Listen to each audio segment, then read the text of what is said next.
Assalamualaikum. Okey, hari ni kita nak mulakan kelas kita untuk tahun 2021. Okey, sekarang ni saya nak ajar kamu subjek matematik lah ya. Kita boleh gabung kelas 4H, 5H dah sekarang ni. 5H dan juga 5D. Okey, saya belum masuk lagi tajuk tingkatan 5. Okey, kita masuk tingkatan 4 dulu. Okay, saya nak habiskan tajuk keuangan, tajuk yang terakhir sebab hari tu untuk kelas 4H masih lagi belum ajar tajuk berkenaan. Okay, jadi yang 5D tu kita sambung saja, kita ulang kaji lah ya sebab saya rasa kamu memang dah habis belajar tajuk keuangan ni. Okay, tak apalah, kita ulang kaji dan buat sedikit nota. Okay, baik. Apa yang saya nak tunjuk dekat kamu untuk tajuk keuangan ni. Okey, kita tengok ya. Apa ni? Salah. Okey, tajuk keuangan.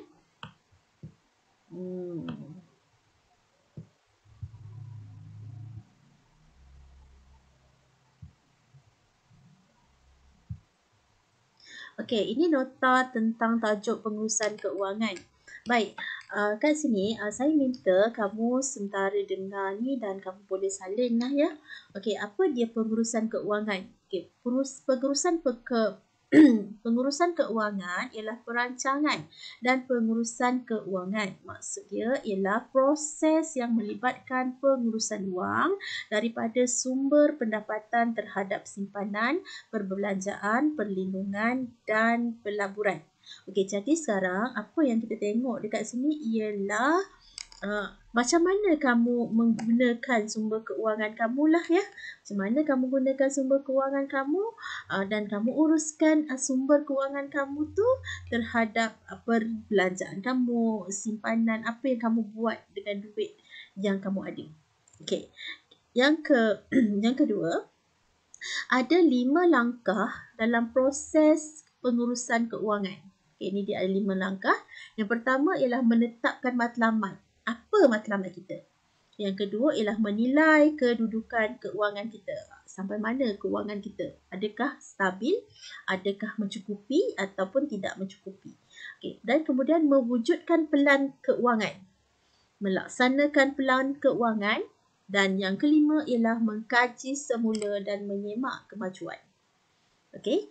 Kemudian kita tengok lagi matlamat jangka pendek dan jangka panjang. Tadi saya kata kita tetapkan matlamat kan. Jadi matlamat ni ada terbahagi kepada dua, iaitu ialah matlamat jangka masa pendek dan juga matlamat jangka masa panjang. Dalam matlamat jangka masa pendek ni, tempoh dia sikit lah, kurang setahun. Kalau jangka masa panjang, melebihi 5 tahun. Kalau setahun, 2 tahun, 3 tahun tu masih lagi dalam jangka pendek. Ya. Dan juga jangka pendek ni biasanya dia tidak melibatkan jumlah yang banyak. Sebaliknya jangka masa panjang ni melibatkan jumlah yang banyak, yang besar. Okay. Kalau jangka pendek ni contohnya matlamat dia nak buat apa? Okay, kita nak beli benda yang murah-murah lah sikit kan. Contoh kalau kita nak beli handphone. Okay, handphone harga RM500. Okay, itu kita cakap sebagai jangka masa pendek. Okay, berbeza dengan pelan jangka masa panjang. Masa panjang ni contohnya apa? Okay, contohnya seperti kamu simpan duit untuk untuk beli rumah. Okay, untuk bayar deposit rumah. Kalau beli rumah, deposit rumah dia akan melibatkan duit puluhan ribu ringgit, RM10,000 ataupun RM20,000 ataupun itu ialah pelan jangka masa panjang. Dan ada matlamat keuangan. Apa dia matlamat keuangan? Iaitu matlamat keuangan berkonsepkan SMART. Apa maksud dia? Ini ialah satu pendekatan tau.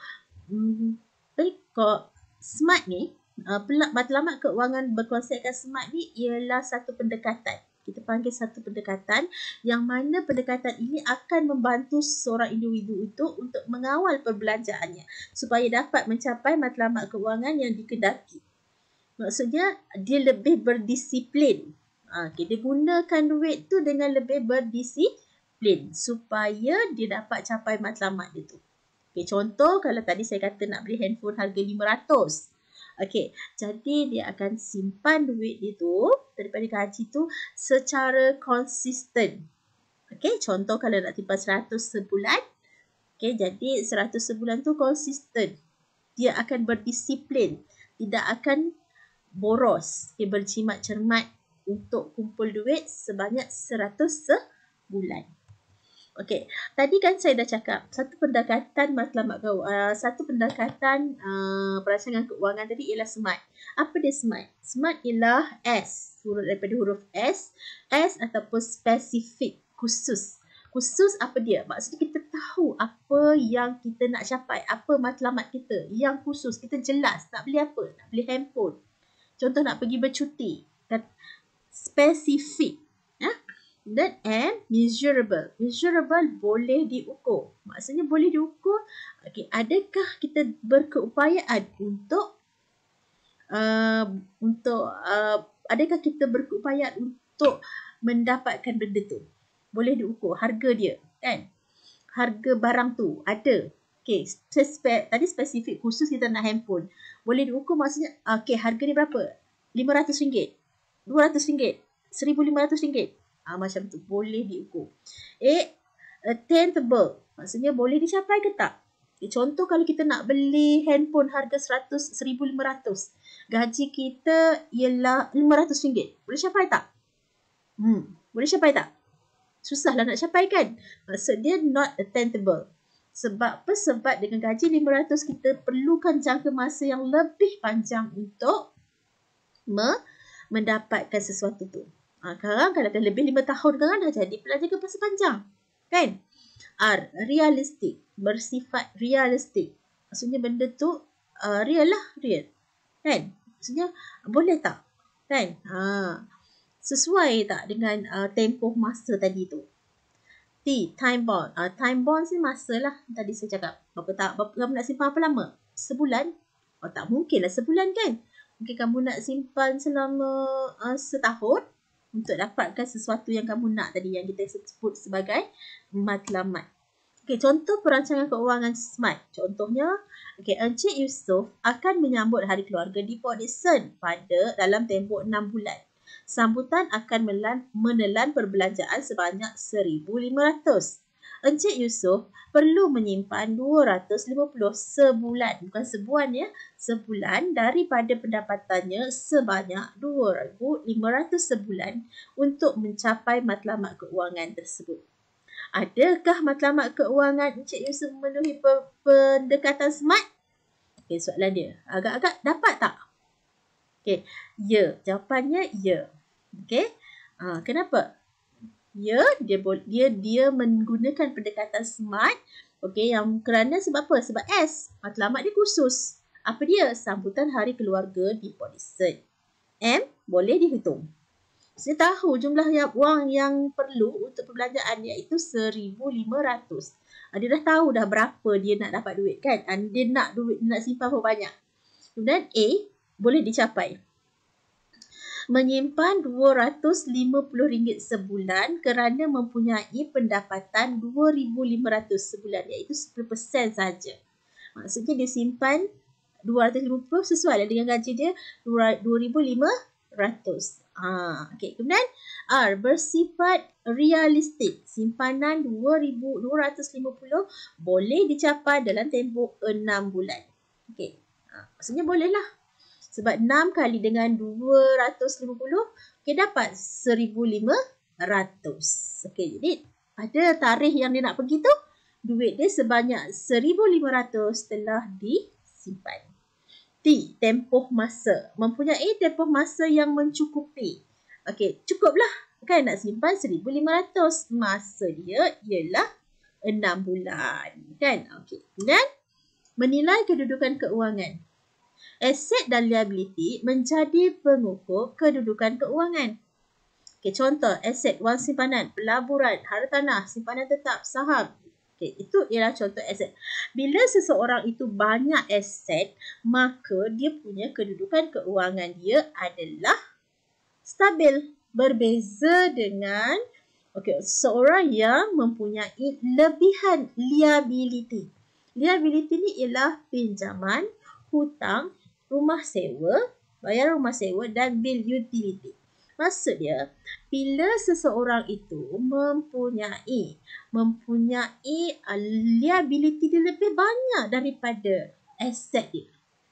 Okay, maksud dia orang tu mempunyai kedudukan keuangan yang kurang baik. Okay, maksud dia macam itulah. Kedua, mewujudkan pelan keuangan. Komponen dalam pelan keuangan ialah pendapatan aktif, gaji, allowance dan sebagainya. Pendapatan pasif ialah sewa, komisen dan sebagainya. Itu pendapatan pasif. Maksudnya dia ada rumah sewa, dia dapat dijual barang, kemudian bila dia jual barang, dia dapat komisen. Itu kita panggil sebagai pendapatan pasif. Dan perbelanjaan. Perbelanjaan ni ada perbelanjaan tetap dengan perbelanjaan tidak tetap. Apa dia perbelanjaan tetap? Seperti ansuran rumah, kereta dan insurans. Kalau yang tak tetap tu bil utility. Yang tetap ni maksudnya mesti bayar. Kalau kau tak bayar, kena keluar daripada rumah tu. Contoh macam tu lah. Kalau tak bayar kereta, kena tarik lah kereta kita. Kan benda tu wajib bayar. Dan tidak tetap bil utility. Bil utility tu macam bil elektrik, bil air. Memanglah nampak tetap. Tapi amount dia berbeza-beza. Okay. Contoh kalau hari tu kan, kalau macam PKP duduk rumah. Jadi mungkin bil utility kita akan meningkat. Itu maksud dia. Sebab dia tak tetap, maksudnya bayaran amount yang digunakan tu tak tetap. Okay, perbelanjaan dapur. Dekat masa PKP ni perbelanjaan dapur agak tinggi. Kan? Jadi sebab asyik nak makan je, nak masak je, jadi perbelanjaan dapur akan meningkat. Tapi petrol akan berkurang sebab tak banyak jalan kan PKP. Itulah maksudnya perbelanjaan tetap dengan perbelanjaan tetap. Ini ialah komponen dalam pelan keuangan. Dalam pelan keuangan ini dia melibatkan dua. Adakah perbelanjaan ini mengatasi pendapatan? Selalunya mesti pendapatan akan mengatasi perbelanjaan. Okey, so kita belanja mengikut berapa duit kita ada. Jangan menambahkan hutang. Okey, kena langkah-langkah sebelum mewujudkan pelan keuangan. Yang pertama, menentukan tujuan yang hendak dicapai bagi matlamat jangka masa pendek dan jangka masa panjang. Maksudnya kita tahu apa yang kita nak. Kan? Yang kedua, membuat anggaran awal untuk mencapai sesuatu matlamat. Anggaran dulu. Okay?